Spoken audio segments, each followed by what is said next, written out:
হেই, hello, সবার কি অবস্থা? আহ, দুইটা ব্যাপার। প্রথম কথা হলো, আমি বারবার এখন থেকে আর বলবো না ভাবছি ভিডিওতে যে আমি খালিদ ফারহান, আমি অমুক অমুক, বিকজ আপনারা অনেকে এখন ইতিমধ্যে বুঝে জেনে গেছেন আমি কে, বা যারা জানেন না তারা এই চ্যানেলের অন্যান্য ভিডিও দেখলে জেনে যাবেন। দ্বিতীয় পয়েন্ট হলো, আমার পিছনে ব্যাকড্রপটা কেমন। এটা কিন্তু ব্যাকড্রপ না, এটা আসল দেয়াল। আমার বাসায় এমন কোনো দেয়াল নাই যেটা এক দেওয়াল, মানে এক কালারের দেয়াল, এবং অন্য কোনো অবস্ট্যাকল নাই পিছনে, এবং সামনেও বসার মতো জায়গা আছে এরকম কিছু নেই। সো আমি বারান্দার একটা চিপার মতো জায়গা ম্যানেজ করেছি ভিডিওর জন্য। এই পাশে হলো বাইরের পরিবেশ, আমি থাকি 9 তলায়। আর এদিকে হলো আমার রুম। তো যাই হোক, আজকে আমরা যে ব্যাপারটা নিয়ে কথা বলবো সেই ব্যাপারটা খুব ইন্টারেস্টিং। সেটা হলো ফ্রিল্যান্সিং। ফ্রিল্যান্সিং কি, কেন, কিভাবে করে, এবং আশা করি এই ভিডিও দেখার পর ফ্রিল্যান্সিং কি, আউটসোর্সিং কি, ফ্রিল্যান্সিং কিভাবে করে, আপনি করতে পারবেন নাকি, এরকম যত প্রশ্ন আছে আপনার মনে সব সলভ হয়ে যাবে।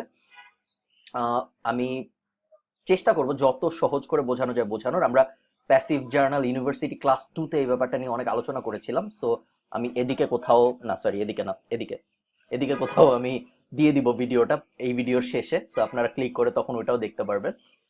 তো যাই হোক, আসুন আমরা কথা বলি ফ্রিল্যান্সিং ব্যাপারটা কি। আপনারা আমার এই চ্যানেলটা যারা ফলো করেন, প্যাসিভ জার্নাল বাংলাদেশ এই চ্যানেলটা যারা ফলো করেন, তারা বেশিরভাগই অনেক ভেটারেন। আপনারা অনেকেই ইন্টারনেট মার্কেটার বা অ্যাফিলিয়েট মার্কেটার। সো আপনাদের কাছে আপনারা হয়তো সব জানেনই। সো এই ভিডিওটা মেইনলি বিগিনারদের জন্য, বা যারা ফ্রিল্যান্সিং ইন্টারেস্টেড তাদের জন্য, এবং আশা করি পর্দা চলে আসছে বাতাসে।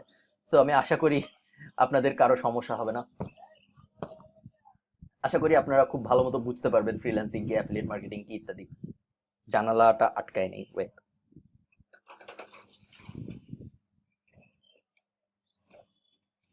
পারফেক্ট। সো ফ্রিল্যান্সিং ব্যাপারটা কি?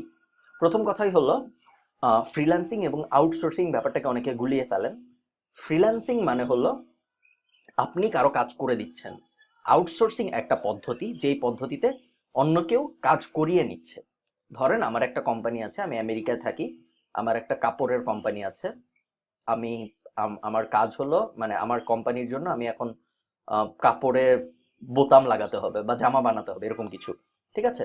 তো আমি দেখলাম যে আমি যদি আমেরিকা জামা বানাই, আমার মিনিমাম বেতন দিতে হবে সবাইকে ঘন্টায় $20, কথার কথা আমার শ্রমিকদের।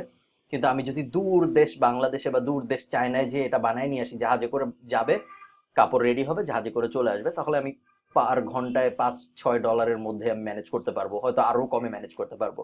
তো এই যে যে আমি পাঠালাম দূর দেশে, জাহাজে করে গেল, কাপড় চোপড় রেডি হয়ে আবার আসলো, এই প্রসেসটার নাম হলো আউটসোর্সিং। ঠিক আছে? বাংলাদেশের যে কোম্পানি গার্মেন্টসের কাজটা নিল আমার থেকে এবং তাদের নিজেদের কর্মী দিয়ে কাজটা করিয়ে দিল, এই বাংলাদেশের কোম্পানিটা যে কাজটা করলো ওই ব্যাপারটা হলো ফ্রিল্যান্সিং। হেলিকপ্টার আসছে। সো আজকে আমাদের ভিডিওর মধ্যে যত রকম ডিস্ট্রাকশন হয় সব ডিস্ট্রাকশন আসছে আশা করি। তো আউটসোর্সিং আর ফ্রিল্যান্সিং কি আমরা বুঝলাম। এখন আমরা নেক্সট যে ব্যাপারটা বোঝার চেষ্টা করবো সেটা হলো আমরা কিভাবে করতে পারি। আমরা তো জামা বানাবো না, আমরা অনলাইন এন্টারপ্রেনার, আমরা আমরা কাজ করব ডিজিটাল কাজকর্ম। সো এখন আমাদের টাইপ একটা এক্সাম্পল দিই আমরা। ধরেন আমরা একটা আমেরিকান কোম্পানি। হেলিকপ্টারটা কি আসলেই কাছাকাছি চলে আসছে? সো না, সিরিয়াস। সো একটা আমেরিকান কোম্পানির একটা ওয়েবসাইট বানাতে হবে। সো সেই আমেরিকান কোম্পানি এখন ভাবলো আমি ওয়েবসাইট বানাবো, আমি আমার ওয়েবসাইট বানাতে $5-10 হাজার খরচ হয়ে যাবে। আমি কিভাবে আমার টাকা বাঁচাতে পারি কোয়ালিটি সেম রেখে কাজের, আমি চাই না বাজে কোয়ালিটির ওয়েবসাইট পেতে। সো আমি কি করব, আমেরিকান কোম্পানির কথা বলছি, সে কি করবে?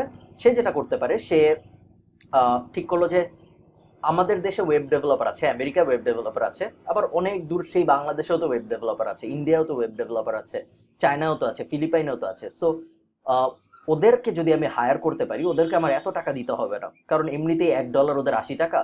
সো ওরা কনভার্সনে এমনিতেই বেশি পাবে। সো দেখা যায় যেই ওয়েবসাইটটা বানাতে আমার $5-10 হাজার খরচ হতো, ওই ওয়েবসাইটটা আমি দেখা যাবে $2-3 হাজার বানিয়ে ফেলতে পেরেছি। আমেরিকান কোম্পানির কথা বলছি।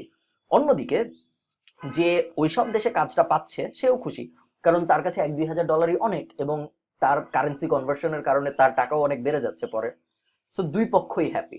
এখন কথা হলো, এই যে যে একটা আমেরিকান কোম্পানি এবং এই যে যে একটা ফ্রিল্যান্সার যে জানে কাজ করতে, এই দুইজন মিলবে কিভাবে? এই দুইজন মিলার জন্য যে পদ্ধতি বা যেই জায়গা সেটা হলো মার্কেট প্লেস। মার্কেট প্লেস আর কিছুই না, বিভিন্ন ওয়েবসাইট। যেই ওয়েবসাইটের কাজ হলো বায়ার এবং সেলারদের মিলানো, একই সাথে বায়ার যাতে পেমেন্ট দেয় এবং সেলার যাতে পেমেন্ট পায়, এই ব্যাপারটা মনিটর করা। সো এই পুরো কাজটার জন্য এই মার্কেট প্লেসগুলো একটু কমিশন নেয়। সো মার্কেট প্লেসের মধ্যে সবচেয়ে পপুলার হলো আপওয়ার্ক। আপওয়ার্ক ছাড়াও আছে freelancer.com আমি খুব একটা রিকমেন্ড করি না। আপওয়ার্কই সবচেয়ে ভালো, সবাই জানে। এবং আপনি যদি আপনার স্কিলের ব্যাপারে কনফিডেন্ট হন তাহলে অবশ্যই আপওয়ার্ক দিয়ে আপনার কাজ শুরু করতে হবে, এবং আমি রিকমেন্ড করবো আপনার আপওয়ার্কেই ট্রাই করেন প্রথমে। আর ইন্ডিভিজুয়াল স্কিল সেটের জন্য, যেমন ধরেন আপনি ভালো রাইটার, শুধু রাইটারদের জন্য অনেক মার্কেট প্লেস আছে, যেমন I writer, text broker, passive জার্নালেও আমরা রাইটার নেই। শুধু ডিজাইনারদের জন্য অনেক ওয়েবসাইট আছে, শুধু ভয়েস আর্টিস্টদের জন্য অনেক ওয়েবসাইট আছে, শুধু ভিডিও এডিটিং যারা পারে তাদের জন্য অনেক ওয়েবসাইট আছে, এরকম আলাদা আলাদা ওয়েবসাইট তো আছে। বাট আপওয়ার্ক হলো একটা জায়গা যেখানে প্রায় 4 থেকে 500 স্কিল আছে আই থিঙ্ক। এই 4-500 স্কিলের উপরে বিভিন্ন রকম কাজ দেয় মানুষ, এবং যারা কাজ পারে তারা বিড করে ওই পোস্টে, তারা বলে যে হ্যাঁ আমি তোমার কাজটা এত টাকায় করে দিতে পারবো। তারপর অনেক যখন বিড আসে, বিড মানে নিলাম টাইপ, বিড আসার পরে ওই মানুষটা, যে ক্লায়েন্ট, যার জব, সে ঠিক করে যে হ্যাঁ ওর বিটটা ভালো, ওকে আমি সিলেক্ট করি, ও আমার কাজটা করে দিবে। সিলেক্ট করে, এরপর সে টাকাটা আপওয়ার্কের কাছে জমা দেয়, তারপর এই লোকটা কাজ করে দেয়, আপওয়ার্ক তাকে টাকা দিয়ে দেয়। সিম্পল, এই হলো ফ্রিল্যান্সিং। এখন কথা হলো, ফ্রিল্যান্সিং কি সবার জন্য? উত্তর হলো না, ফ্রিল্যান্সিং কোনোভাবেই সবার জন্য না। ফ্রিল্যান্সিং সাধারণ চাকরি থেকে অনেক বেশি কঠিন অনেকাংশেই। তার কারণ হলো দুইটা কারণ। অ্যাকচুয়ালি দুইটা কারণ না, অনেকগুলা কারণ, বাট দুইটা কারণ বেশি ইম্পর্টেন্ট আমরা বলবো। প্রথম কারণ হলো, অনেকেই ভাবে যে যেহেতু আমি বাসায় বসে কাজ করছি, যেহেতু আমি ল্যাপটপে বসে কাজ করছি, বা যেহেতু আমি পিসিতে বসে কাজ করছি, যেহেতু আমি দৃশ্যত অনেক কষ্ট করছি না, সো হয়তো কাজটা কঠিন না। ব্যাপারটা একদমই না। ফ্রিল্যান্সিং ধরেন, ফ্রিল্যান্সিং প্রত্যেকটা জব পাওয়া ফ্রিল্যান্সিংয়ে সাধারণ চাকরি পাওয়ার থেকে অনেক বেশি কঠিন। সাধারণ চাকরিতে আপনি যখন দেখবেন যে, যেমন ধরেন আমি ব্যাংকে এসে ইন্টার্নশিপ করেছি, আমি আমার কথা বলি, আমরা যখন ইন্টার্নশিপ করতাম তখন একটা ইন্টার্নশিপের জন্য কয়টা অ্যাপ্লিকেশন আসতো? হাইয়েস্ট ধরেন ব্যাংক এশিয়ার 103টা ব্রাঞ্চ ছিল, প্রত্যেকটা ব্রাঞ্চেও যদি একটা ইন্টার্ন নেওয়া হতো তাহলে 3 মাস পর পর 103টা ইন্টার্ন নেওয়া হতো। 103টা অবশ্যই নেওয়া হতো না, দেখা যেত 50-60টা ইন্টার্ন নেওয়া হতো। সো এই 50-60টা পজিশনের জন্য অ্যাপ্লিকেশন আসতো ধরুন 500 বা 1000 এরকম। আমি কালকে রাতে ঘুমাই নাই, প্রায় 2 দিন হয়ে গেছে আমি জেগে থাকছি। এমন না আমি অনেক কাজ করতেছি জেগে থেকে থেকে, কালকে সারা রাত গেছে আমার গল্পের বই পড়ে। সো এখন কেমন জানি, এখন আমি ঘুমাতেও চাই না, কারণ আমি একটু পর খেলতে যাব। সো চায়ের উপর বেঁচে আছি বলা যায়। তো যাই হোক, যেটা নিয়ে আমরা কথা বলছিলাম, কি নিয়ে কথা বলছিলাম আমি ভুলে গেছি। তো তো আমরা আবার প্রথম থেকে শুরু করি। তো ব্যাপার যেটা হয় যে, ধরেন আপনি একটা ফ্রিল্যান্সার। আচ্ছা, সিরিয়াসলি কিন্তু এটা সম্ভবত এই কারণে হয়েছে যে আমি যেহেতু 2 দিন ঘুমাই না, 2 দিন না, ঠিক 1.5 দিন হবে, 2 দিন হতে যাচ্ছে, সেই জন্য সম্ভবত আমি আউলায় যাচ্ছি, কিছু মনে থাকছে না। আর আমি এই কথাগুলো কেন বলছি জানেন? এই কথাগুলো আমি বলছি যাতে আমার মনে পড়ে আমি কি নিয়ে কথা বলছিলাম। দুঃখজনক ভাবে আমার তাও মনে পড়ছে না। তো আমরা আবার একটু আগে থেকে শুরু করি। তো এই যে যে মার্কেট প্লেস এই আমাদেরকে মিলিয়ে দিল এবং মার্কেট প্লেস ওভারসি করলো, মনে পড়ছে? সো ব্যাংক এশিয়া 53টা 50-60টা পজিশন ছিল ইন্টার্নশিপের। সো 50-60টা পজিশনের জন্য 500-র মতো ধরেন হাইয়েস্ট সিভি আসলো, ঠিক আছে? সো 500 সিভি থেকে 50টা, রেশিওটা কিরকম? 10টা, প্রত্যেক 10 জনের মধ্যে একজন সিলেক্ট হবে, এরকম, তাই না? তো এখন আপনি যদি ফ্রিল্যান্সিং মার্কেট প্লেসের কথা চিন্তা করেন, ফ্রিল্যান্সিং মার্কেট প্লেসে এখন ব্যাংক এশিয়া তো শুধু বাংলাদেশের মানুষ অ্যাপ্লাই করছে, তাই না? শুধু বাংলাদেশের গ্র্যাজুয়েটরা অ্যাপ্লাই করছে, শুধু ওই বছরে গ্র্যাজুয়েশন করেছে এরকম কিছু মানুষ অ্যাপ্লাই করছে, তাই না? কিন্তু আমরা যদি চিন্তা করি, যখন একটা মার্কেট প্লেসে একটা জব পোস্ট হয়, আমেরিকা থেকে একজন একটা জব পোস্ট দিল, কথার কথা, পুরো পৃথিবী থেকে ওই জবটা অ্যাপ্লাই হচ্ছে। একটা জবের জন্য দেখা যাচ্ছে কখনো কখনো 200-300টাও অ্যাপ্লিকেশন জমা পড়ে যাচ্ছে। সো ওই দিক থেকে যদি চিন্তা করেন, আপনার স্কিল যদি অনেক ভালো না হয়, তাহলে আপনার ওই জবটা পাওয়ার চান্স খুব কম। এটা গেল একটা একটা অবস্ট্যাকল, একটা কঠিন পথ, যে স্কিল ভালো হতে হবে, তাহলে আপনার জব পাওয়ার চান্স আসবে। সেকেন্ড ব্যাপার হলো, যদি যদি আপনার স্কিল ভালোও হয়, তাও আরও তো অনেক মানুষ আছে যাদের স্কিল ভালো, তাই না? সো আপনি কিভাবে নিজেকে স্ট্যান্ড আউট করতে পারবেন যে না সবারই স্কিল ভালো, কিন্তু তারপরেও তোমার আমাকে সিলেক্ট করা উচিত? এটা আপনি বায়ারকে কিভাবে বুঝাবেন বা ক্লায়েন্টকে বুঝাবেন কিভাবে? সো এই এই ব্যাপারটার জন্য আমি বলবো যে, ধরেন 80% আপনার স্কিল, 10% ধরুন হার্ডওয়ার্ক আর 10% হলো গিয়ে লাক। এটা আপনার লাগবে যদি আপনি ফ্রিল্যান্সিং এ সাকসেসফুল হতে চান, স্পেশালি ইনিশিয়াল স্টেজে। বিকজ আপনি যখন ইনিশিয়াল স্টেজে আপনার ফ্রিল্যান্সিং ক্যারিয়ার শুরু করবেন, তখন আপনার কোনো রিভিউ থাকবে না প্রোফাইলে। বায়াররা আপনাকে হায়ার করতে হেজিটেন্ট ফিল করবে। বায়াররা ভাববে যে এর কোনো রিভিউ নাই, একে কি কখনো চিনি না, একে যে আমি টাকা দিব একে আসলে কাজ করবে নাকি, বা এ আমার সময় নষ্ট করবে নাকি। বায়াররা হয়তো ভাবে না যে আমার টাকা নষ্ট হবে, যেহেতু আপওয়ার্ক বা মার্কেট প্লেসগুলো হ্যান্ডেল করে ব্যাপারটা, কিন্তু তারপরে বায়ার ভাবে যে আমার সময় নষ্ট হবে নাকি, আমার কাজ খারাপ হবে নাকি। সো এরকম অনেক কারণে নতুনদের কাজ পাওয়া অনেক বেশি কঠিন। তারপরেও সব দিক থেকে যদি আমরা চিন্তা করি, ফ্রিল্যান্সিং যে কোনো দিক থেকে যারা কাজ জানে তাদের জন্য চাকরি বা অন্যান্য ক্যারিয়ার থেকে অনেক ভালো একটা জীবন পথ আমি মনে করি। তো আমরা ফ্রিল্যান্সিং কি জানলাম, আউটসোর্সিং কি জানলাম, এখন কথা হলো আমরা কিভাবে শুরু করব। প্রথম কাজ, স্টেপ 1, আমি ভিডিওতে কি বলো ওটাকে, ভিডিওর ডিজাইনিং এ খুব খারাপ, না হলে আমি এখান থেকে একটা স্টেপ 1 এনে আপনাদের দেখাতাম, বা এখান থেকে একটা স্টেপ 1 এনে দেখাতাম। আমি যেহেতু সেগুলো করতে পারবো না, আমি নর্মালি বলি। স্টেপ 1 হলো গিয়ে আপনার ঠিক করতে হবে আপনি কি নিয়ে কাজ করবেন। একসাথে 50টা দিকে গেলে হবে না, যে আমি গ্রাফিক্স ডিজাইনও শিখবো, আমি ভিডিও এডিটিংও শিখবো, আমি আর্টিকেল রাইটিংও শিখবো, আমি পাইথন প্রোগ্রামিংও শিখবো, আমি রুবি অন রেলস শিখবো। হাজার হাজার ক্যাটাগরি আছে কাজের। আপনারা আপওয়ার্ক স্কিল লিস্ট লিখে গুগল করবেন। আপওয়ার্ক স্কিল লিস্ট লিখে যদি আপনি গুগল করেন, আপনি দেখবেন আপওয়ার্কে যত স্কিলের আন্ডারে কাজ পোস্ট করা হয় সব স্কিলের একটা লিস্ট পাবেন। ওখানে প্রায় 400-র মতো লিস্ট আছে সম্ভবত। সো ওই 400টা দেখেন আপনি, প্রত্যেকটা ক্লিক করলে ওই স্কিলের কি কি জব রিসেন্ট সময়ে পোস্ট হয়েছে আপওয়ার্কে সেটা আপনারা দেখতে পারবেন। সেটা দেখেন, দেখে ভাবেন যে এই ইন্ডাস্ট্রিটাকে আমি, এই ইন্ডাস্ট্রিতে কি আমি প্রবেশ করতে চাই, এই ইন্ডাস্ট্রিতে কি আমার কাজ করার ইচ্ছা আছে। দেখতে থাকুন, দেখে যে কোনো একটা বা দুইটা ইন্ডাস্ট্রি সিলেক্ট করুন যেই ইন্ডাস্ট্রিতে আপনি কাজ করবেন। যেমন ধরুন আমি যখন শুরু করেছিলাম, আমি শুরু করেছিলাম রাইটার হিসেবে। তারপরে আমি আস্তে আস্তে চলে যাই এসইওতে। তারপরে রাইটার এসইও থেকে আমি আস্তে আস্তে কিছুদিন কাজ করি ওয়েব ডেভেলপমেন্টে, কিছুদিন কাজ করি ইবুকে, মানে এই সব বিভিন্ন। তারপরে আমি আস্তে আস্তে প্রজেক্ট ম্যানেজমেন্টে চলে যাই, আস্তে আস্তে আপওয়ার্ক থেকে বের হয়ে চলে আসি। তো আপনার যে প্ল্যানটা, প্রথম স্টেপ 1 যেটা ছিল আমাদের, সেটা হলো আপনার ঠিক করতে হবে আপনি কোন ক্যাটাগরিতে বা কোন ইন্ডাস্ট্রিতে কাজ করতে চান। সেকেন্ড কাজ হবে, সেকেন্ড, ওই ইন্ডাস্ট্রির কাজ ভালো মতো শিখা। সবচেয়ে বড় ভুল যেটা করে স্পেশালি বাংলাদেশি ফ্রিল্যান্সাররা, সবচেয়ে বড় ভুল যেটা করে, সে অল্প কিছু কাজ শিখে তারপরে ধাপ করে যে দেখা যায় আপওয়ার্কে অ্যাকাউন্ট খুলে ফেলছে এবং বিট করা শুরু করে দিচ্ছে। তাতে সে কাজ পায় না, তাতে অন্য ফ্রিল্যান্সারদের ক্ষতি হয়, তাতে বাংলাদেশের ইমপ্রেশন খারাপ হয়। বাংলাদেশের ইমপ্রেশন খারাপ হোক, অন্য ফ্রিল্যান্সারদের ক্ষতি হোক, এগুলো নিয়ে আমরা এখন অত ডিটেইলে যাব না।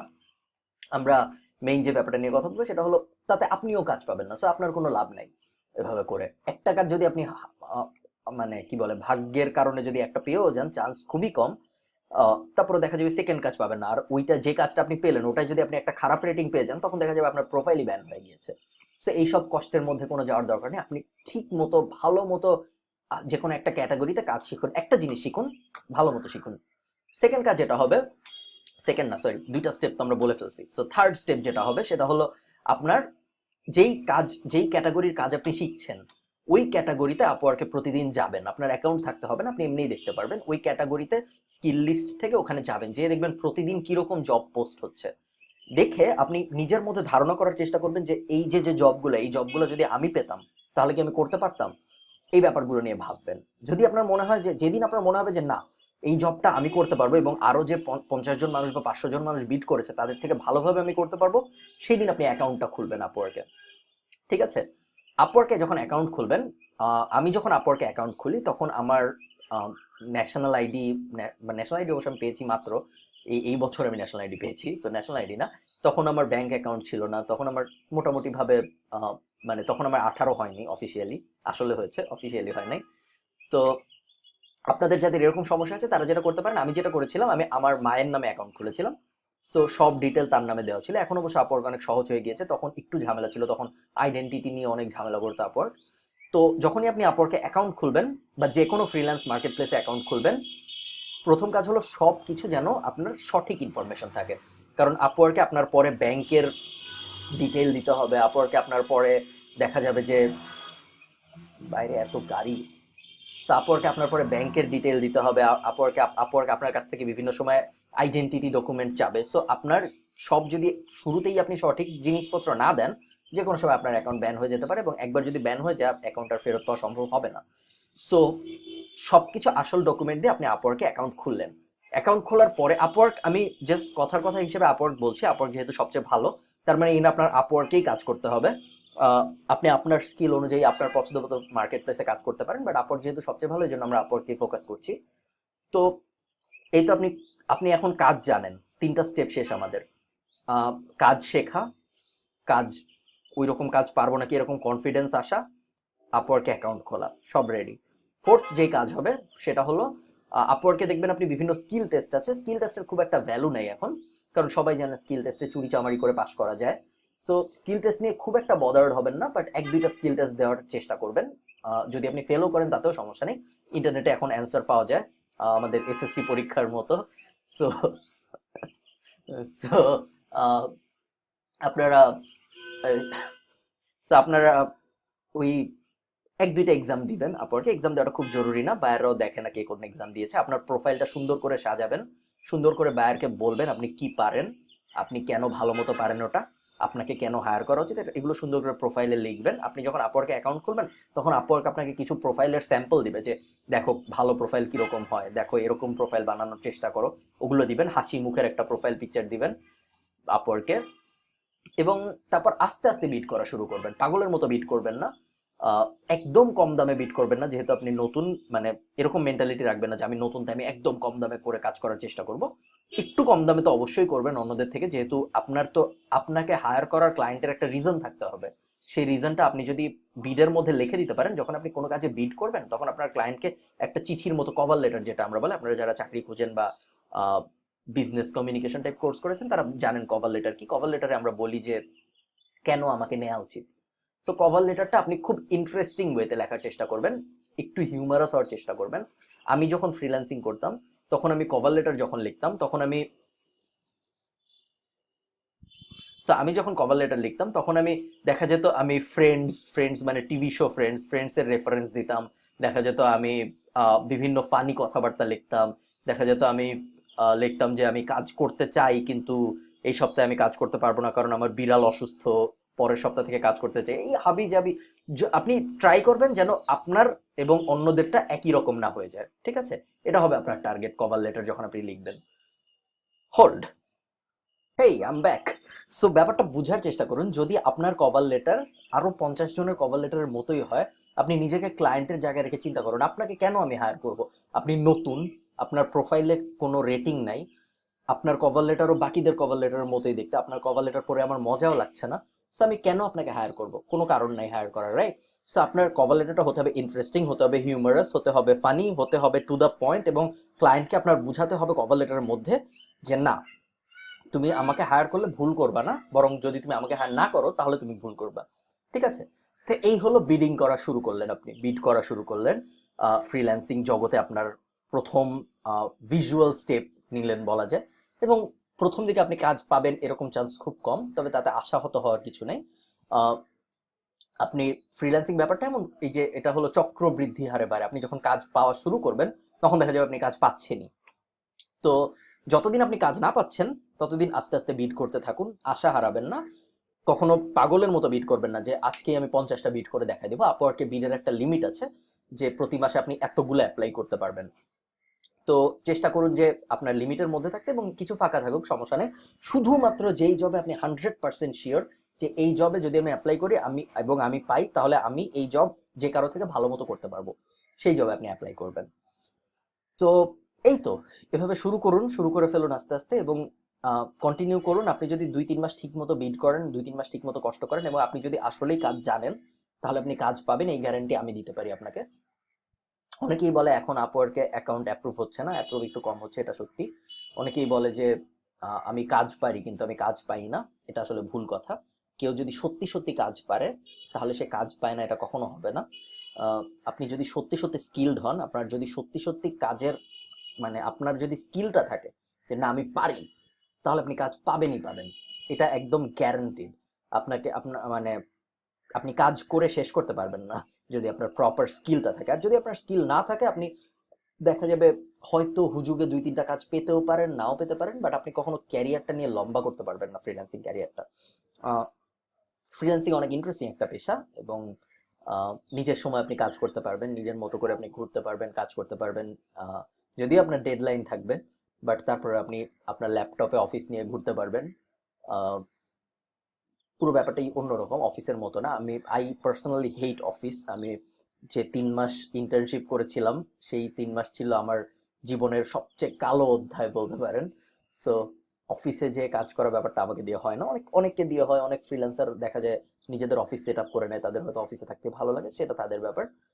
তো এই তো। আর ফ্রিল্যান্সিং নিয়ে আপনাদের আরেকটা ব্যাপার আমি বলে ভিডিওটা শেষ করবো, 20 মিনিট হয়ে গেছে। ফ্রিল্যান্সিং নিয়ে অনেক ধান্দাবাজি হয়। ফ্রিল্যান্সিং সবচেয়ে বড় ধান্দাবাজি হওয়ার একটা জায়গা। আপনাকে অনেকে বলবে যে আমি আপনাকে এই শিখাই দিব, এত টাকা দেন, আমি আপনাকে ওই শিখাই দিব, এত টাকা দেন, আপনি কাজ পাবেন, এগুলো থেকে দূরে থাকুন। নিজের উপর বিশ্বাস রাখুন এবং গুগল করা শিখুন। আপনি যদি গুগল করেন, সবকিছু আপনি গুগলে পাবেন। গুগলে যদি না পান কিছু বাই এনি চান্স, এই ভিডিওর কমেন্টে বা আমাদের যে ফেসবুক গ্রুপে আছে ওখানে জিজ্ঞেস করুন, আমি পার্সোনালি আপনাকে হেল্প করার ট্রাই করবো। এবং বদলে আমি কিছু চাবো না। সো এই তো, আপনাদের ফ্রিল্যান্সিং ক্যারিয়ারের জন্য শুভ কামনা। আমার পরিচিত অনেকে আছে যারা প্রথমে চাকরি করতো, পরে চাকরি ছেড়ে ফুল টাইম ফ্রিল্যান্সার হয়ে গেছে। আমার পরিচিত অনেকে আছে যারা চাকরি খুঁজেই নেই, তাদের চাকরি খুঁজতেই হয় নাই, কারণ তারা ফ্রিল্যান্সার। আমার পরিচিত এমন অনেকে আছে যারা নিজে তো ফ্রিল্যান্সারই, তার কাজের এত প্রেশার হয়ে গিয়েছে যে সে আরো 10 জনকে চাকরি দিয়ে ফেলেছে। ঠিক আছে? সো আপনিও এই এই ক্যাটাগরিগুলোর কোনো একজন অবশ্যই হতে পারবেন, এবং আমি সেই দিনের জন্য ওয়েট করছি যেদিন আপনি বলবেন যে না, আমি ওই ভিডিওটা দেখেছিলাম, তারপর আমি ফ্রিল্যান্সিং শুরু করেছি, এবং শুরু করার পরে দেখা গেছে যে আমি এই এই হয়ে গিয়েছি। তো এই তো, সবাই ভালো থাকবেন। আমাদের চ্যানেল সাবস্ক্রাইব করবেন। আমি রিসেন্টলি সাবস্ক্রাইবের বক্সটা দেওয়া শিখেছি, এই পাশে দিব, এখানে দিব সাবস্ক্রাইবের বক্স, আর এখানে আমি আরেকটা ভিডিওর, এই যে এখানে এখানে আমি আরেকটা ভিডিওর দিয়ে দিব, কি বলো ওটাকে, লিংক। সো আপনি ওই ভিডিওটা দেখে ফেলেন। আর সবাই ভালো থাকবেন, সবাইকে ধন্যবাদ, দেখা হবে পরের ভিডিওতে। টাটা।